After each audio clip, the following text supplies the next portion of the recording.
Our presenters for this session are Dr. Warren Christensen and Dr. Katie Wissman. Take it away. Thank you. Okay, so if you're on Zoom, if you want to go ahead and scan the barcode that you see on the screen, it should take you to a Google Sheet where you can enter your name, your first name and your last name and your username. And what Warren and I have done is set up a FlipGrid so that at the end of today's session, you can give us feedback on how the workshop went. So I'll give you a couple seconds to scan that, and then we will take it away. Maybe move a little faster than planned to make sure we wrap up for the people that follow us. Okay, so FlipGrid is what we're talking about today. This poll in the room, has anyone ever heard of FlipGrid? Yes. Has anyone ever used it? Oh, nice. Yeah, okay. Lorna, can you see what's in the chat? Unfortunately, I hadn't gotten onto Zoom on this machine. Oh, okay. Well, Zoomers, we're coming to you soon. Okay. So just to give you a brief recap of some of the highlights of FlipGrid, this is a free educational platform that facilitates communication between individuals. When you're talking about it from the classroom point of view, what you can do is create different groups for your different classes. And then within those different groups, you can create different topics or different assignments. And so basically what you do is you create an assignment that has a prompt that you want your students to respond to, and then they record a video of themselves that they submit and that you are then able to watch as the instructor. What Warren and I are going to highlight today is that FlipGrid really has a lot of flexibility and functions. So your students have the opportunity to turn their cameras on or off. As the instructor, you can watch student videos and respond to them. Students can watch other students' videos, or you cannot enable that if they're talking about something more sensitive. You can also set time parameters. So if you don't want them talking for more than 2 minutes, then they don't have to be talking for more than 2 minutes. Today, we're going to highlight 3 different ways that you can use FlipGrid. So to encourage effective learning strategies as a way to provide personal and direct feedback to your students and to foster a sense of community. This list is not at all exhaustive. Again, we see this as a versatile tool. We're just going to talk about some of the ways that we have used FlipGrid in our own classes. Okay, so starting with this first, for encouraging effective learning strategies, research has shown that there are certain strategies that help promote learning and retention. Yay for that. Research also shows that students don't tend to use those strategies, so not as much as a yay, right? So one thing I like to tell faculty or instructors is one way that you can encourage your students to use those strategies is to design your assignments so that they incorporate those strategies, so your students kind of have to use them. Today, I'm just going to briefly talk about 2 and how I've then used FlipGrid for those strategies. Again, noting these are certainly not the only 2 strategies that a student can be using. First is this idea of metacognitive reflection. This is just getting our students to stop and think about their learning, to evaluate how they're doing, to monitor their learning. This is really important because it gives feedback to the student about what they do know and also what they don't know. So in FlipGrid, I created what I called a reflection assignment. So my students, I teach a large intro class, anywhere between 250 and 300 students. There were 4 reflections throughout the semester associated with the 4 different sections of class. And I had them respond to the questions of how well do you think you understood this information? What do you think was the most important concept that we talked about? Define it for me. What was the most challenging thing that we talked about, and why was it so challenging? And why do you think I asked you to learn this information? And again, this is set up in FlipGrid so that they then submit a video to me answering these questions. The second strategy that has been shown to be really effective is this idea of elaboration. And in practice, this can mean lots of different things, but basically what's happening when a student's engaging in an elaboration is that they are adding new information to pre-existing knowledge. So they're taking something new and connecting it to something that they already know. And this is really important for purposes of learning and retention because it strengthens the integration and the connection of our memories. So the assignment that I created in my intro class was what I refer to as our weekly applications. So I can talk about it. Anyway, I know what they did. So I would create a weekly application assignment. And so basically at the end of every week, I had my students submit a video, only 1 minute, but I asked them to talk about something that we learned in class and connect it to something that they already know, something that they learned in a different class or something from their own life. So outside of the classroom context. So one of the other ways that I also am excited to learn from Dr. Wissman about all the ways in which she utilizes this, because she does it in a huge classroom, which is daunting. I decided to try this out for the first time this last semester, and I teach a much different classroom. I have 5 students in a second semester quantum mechanics course, and I was very much inspired about the ideas behind ungrading in the classroom. And if there was something that felt weird to grade these long assignments, in physics classes, you have very long written assignments and you take off points for mistakes that students make, and then you give exams and you do the same thing, and that's kind of what that class looks like. I had done a lot of retakes on exams, changing things a lot, but still was giving grades, and decided I would just try to wholesale just eliminate the numbers, right? And I would just give feedback. And that was very scary for me to do at the time, but I did it, and it seemed to work. And now that we have this up, I'm gonna actually show you just briefly what this looks like. And I don't think this is a FERPA violation, but if it is, please don't report me. Oh, there's a second one now. That's exciting. Does Alt-Tab work in PCs? Yes, it does. Okay, cool. So I'm going to share this. So I apologize. This is literally me sitting in my house. And this is, the reason I don't think it's FERPA violation, there's no grade. I'm not giving a grade. This is literally just me talking to a student about what they did on their test. So that's why I don't think it's a problem. But this is me hanging out, and I just want to play this for just a second so you can see. Hi, Adasa. Just coming back on questions 3 and 4.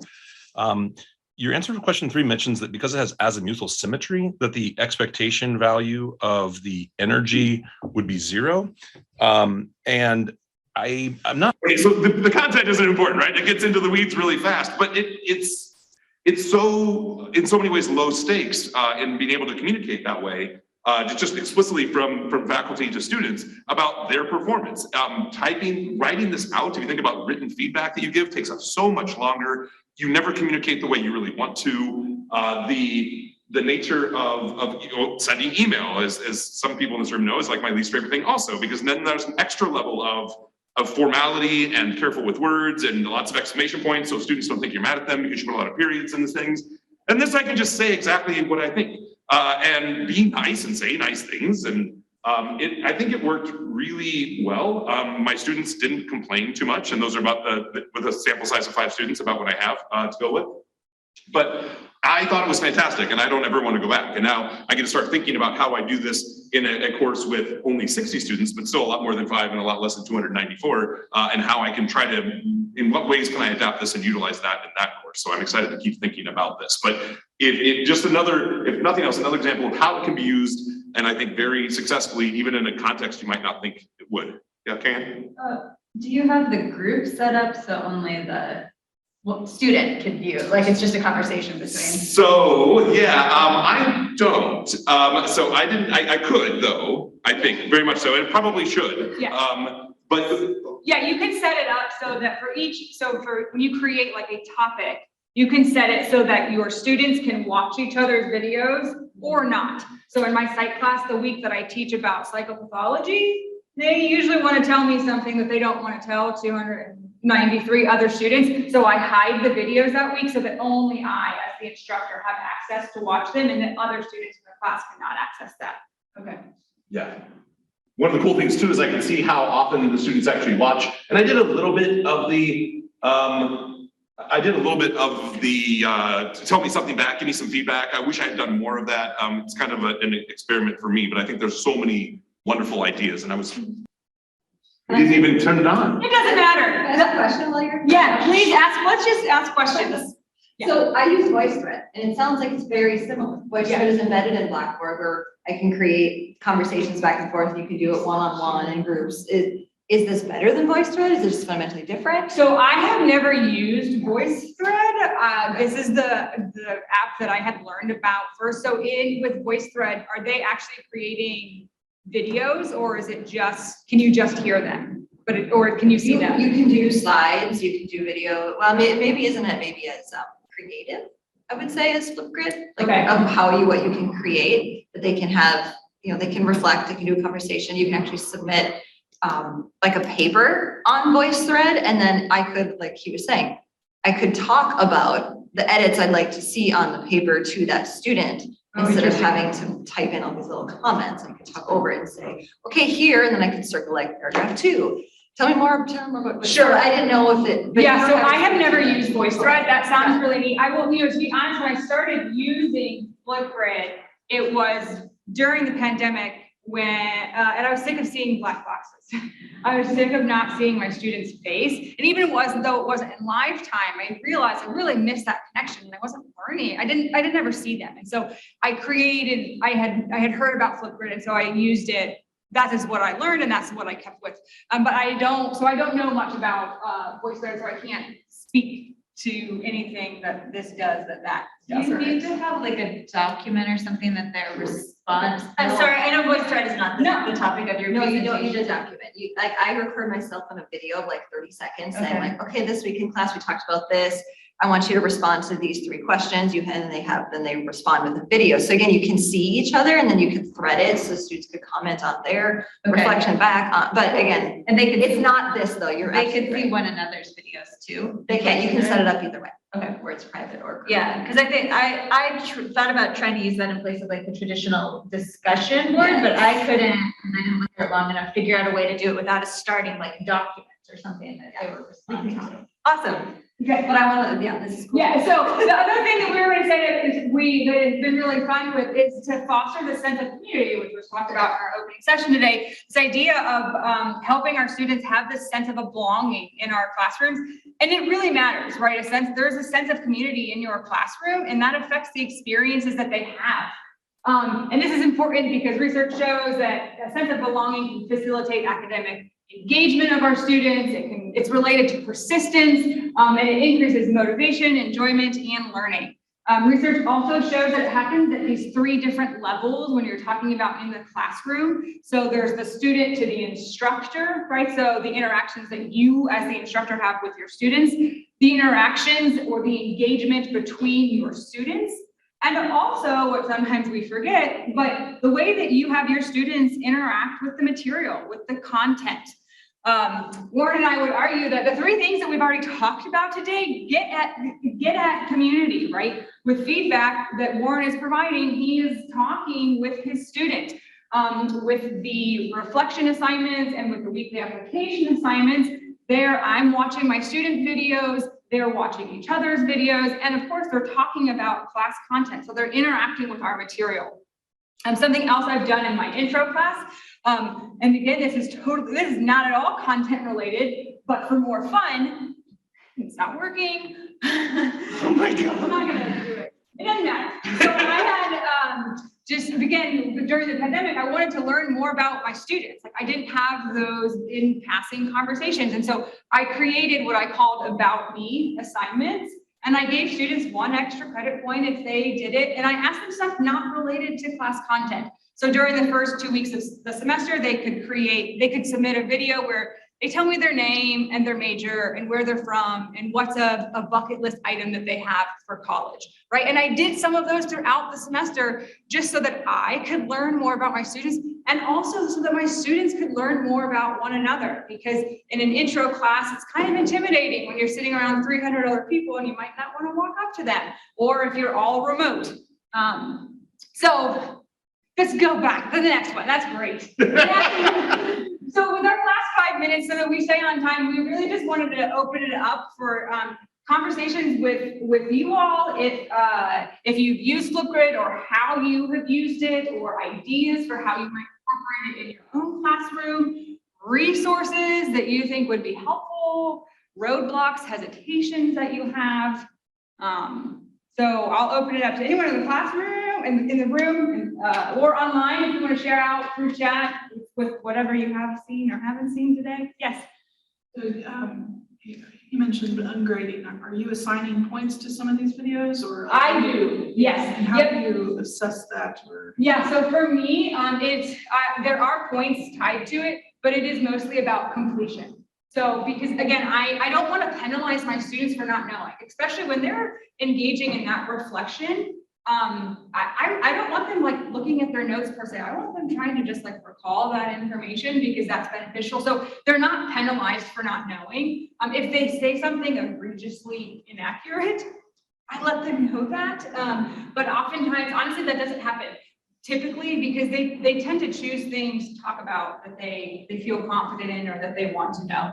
And so for my class, there are points tied to it. In my intro class, I have not gone full on grading or alternative grading, but it is more based on completion versus accuracy. And I just make sure that they have all of the components there to get all of the points. We have a question online from Kimmy. Yes. Kimmy?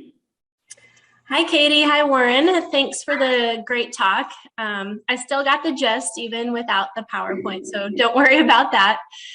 So Katie, we chatted a bit, I think it was in August, about grading and how you evaluate those, and you touched on that in your last question.